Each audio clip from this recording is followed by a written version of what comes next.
샬롬 6월 21일 수요일 하나님 나라를 시작하는 말씀 묵상 시간입니다.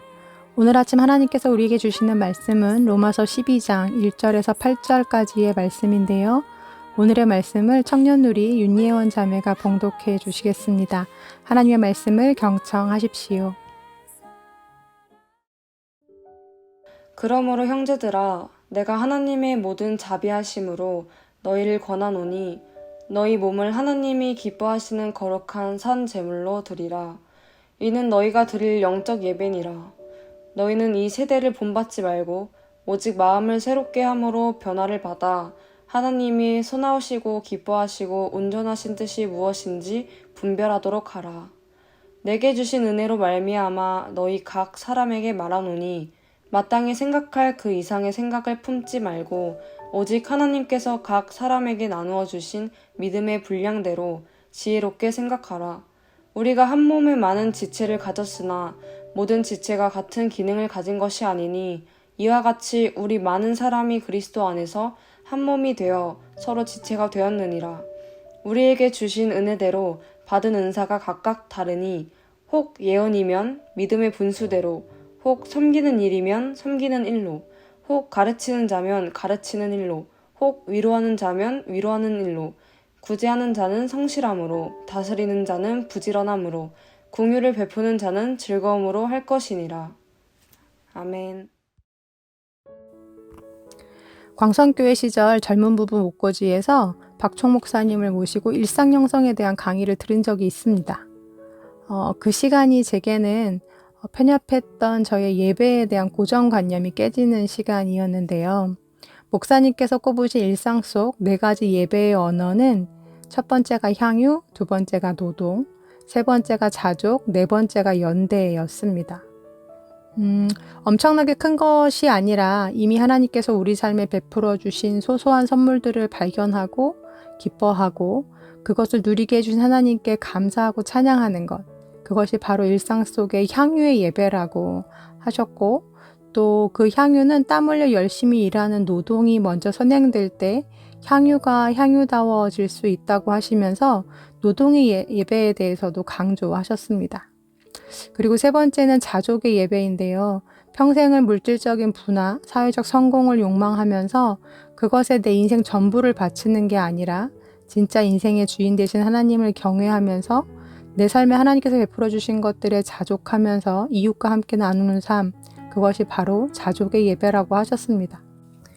그리고 마지막으로 사회적 약자들에게 한 것이 바로 나에게 한 것이다 라고 하신 예수님의 말씀처럼 내 주변에 있는 약자들을 외면하지 않고 그들에 대한 책임감과 사랑을 가지고 이웃을 섬기는 것, 그것이 바로 우리가 일상 속에서 하나님께 드릴 수 있는 네 번째 예배인 연대의 예배라고 하셨는데요. 주일이나 수요일, 또 금요일 혹은 새벽에 예배당에 나와서 찬양하고 기도하고 말씀을 듣는 예배, 이 역시 구별된 예배로서 하나님께서 우리의 예배를 기뻐하시지만 주일만 예배자로 살지 않고 일상 속에서도 예배자로 살며 주일만 그리스도인이 아니라 월, 화, 수, 목, 금, 토 일상 속에서도 그리스도인으로 사는 것, 하나님은 이 같은 우리의 일상의 예배를 바라시고 또한 기뻐하신다는 거죠. 하나님은 오늘의 본문을 통해서도 우리에게 같은 말씀을 해주시고 계시는데요. 로마서 1장부터 11장까지의 내용이 우리가 하나님의 은혜로 값없이 구원받은 자가 되었다라는 이 놀라운 복음의 진리가 적혀져 있었다면 이제 12장부터는 그러면 이제 우리는 구원받은 자로서 어떻게 살아가야 할 것인가 라는 실천적 과제들이 적혀져 있습니다. 그리스도인으로서의 마땅한 삶에 대해 기록되어 있는 이 실전편 가장 첫머리 첫 절에서 하나님은 우리에게 이렇게 말씀하고 계십니다. 그러므로 형제들아, 내가 하나님의 모든 자비하심으로 너희를 권하노니 너희 몸을 하나님이 기뻐하시는 거룩한 산 제물로 드리라. 이는 너희가 드릴 영적 예배니라. 그리고 이어서 2절에서도 이렇게 말씀하시죠. 너희는 이 세대를 본받지 말고 오직 마음을 새롭게 함으로 변화를 받아 하나님의 선하시고 기뻐하시고 온전하신 뜻이 무엇인지 분별하도록 하라. 한마디로 너 하나님의 은혜로 값없이 구원을 받았지? 그러니까 주일마다 교회에 나와서 꼬박꼬박 예배드리고 황금은 이렇게 하고 찬양은 이렇게 하고 기도는 이렇게 해야 되고 봉사는 이렇게 하는 거야. 네, 이런 말씀이 적혀져 있는 게 아니라 얘들아 너희는 구원받은 자로 이제 구원받은 자답게 너희 몸을 하나님께 드려라.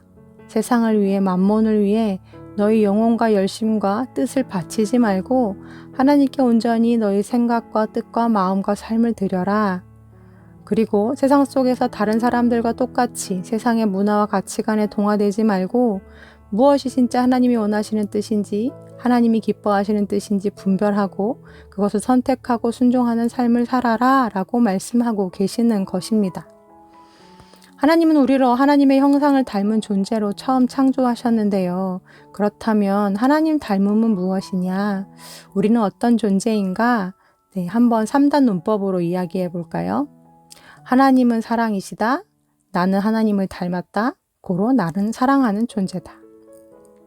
네, 인간은 책임적인 존재, 다스리는 존재, 창조적인 존재, 함께하는 존재 등등 우리 안에 하나님 닮음의 형상들이 많이 있지만 뭐니 해도 사람은 사랑하는 존재로 지음을 받았습니다.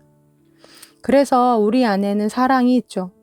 하지만 타락한 인간은 우리 안에 있는 사랑을 하나님과 자연과 이웃이 아니라 전적으로 나를 사랑하는 존재로 타락해버렸고 나를 사랑한다 하지만 더 정확히 말하자면 그것은 나를 사랑하는 것도 아닌 죄를 사랑하고 물질을 사랑하고 세상을 사랑하면서 결국 나를 파괴하는 존재로 전락해버리고 말았다는 것입니다.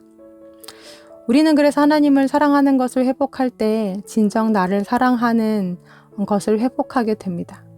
그분이 그분의 형상을 닮아 귀하게 만드시고 죄에서 나를 건지시기 위해 하나뿐인 아들 예수 그리스도를 십자가에 못 박으시기까지 나를 사랑하셨다는 것, 내가 그런 존재라는 걸 하나님과의 관계성 안에서 깨닫는 순간 나는 나를 귀하게 여기게 됩니다.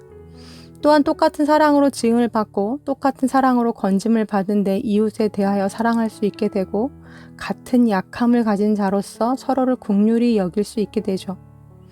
또한 하나님의 창조 질서를 깨달은 자로서 우리에게 베푸시고 맡기신 자연을 사랑할 수 있게 됩니다.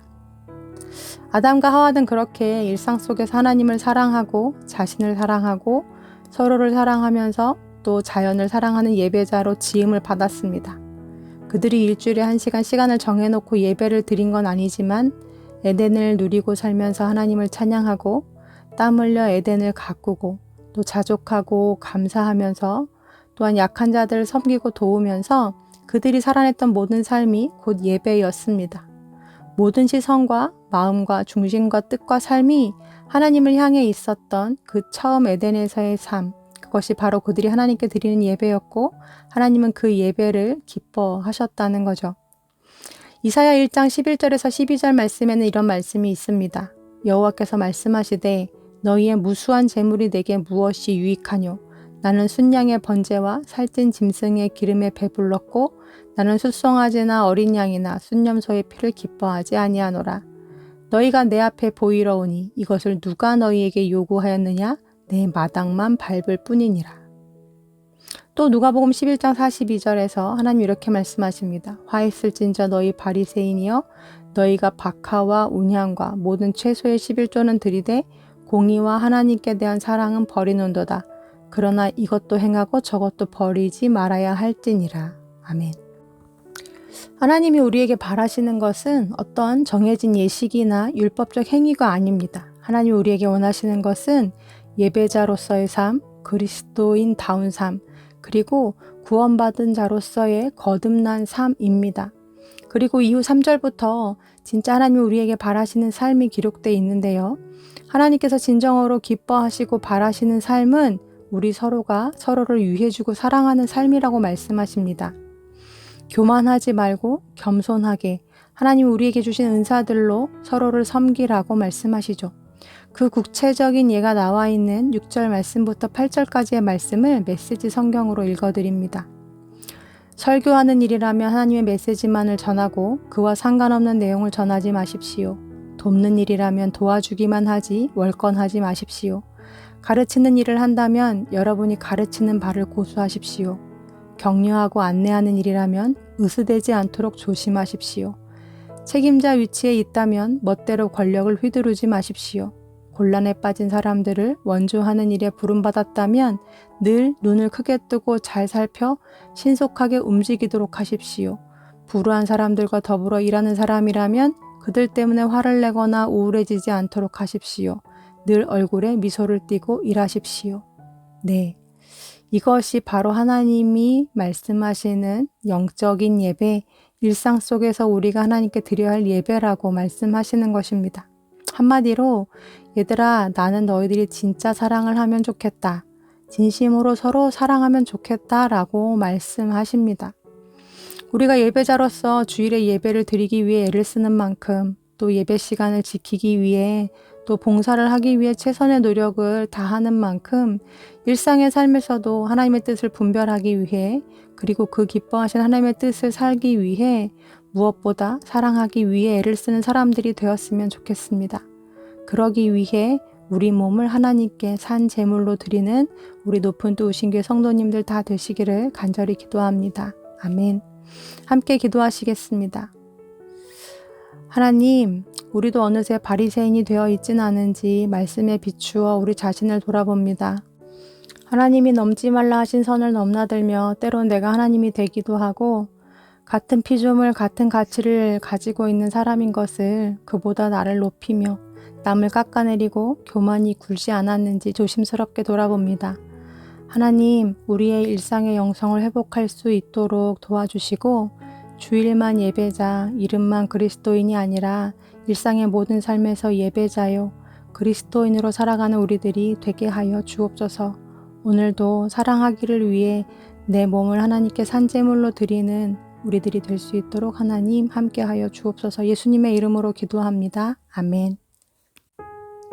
오늘 말씀을 마쳤습니다. 이후 오늘 주신 말씀으로 더 깊은 묵상 하시겠습니다.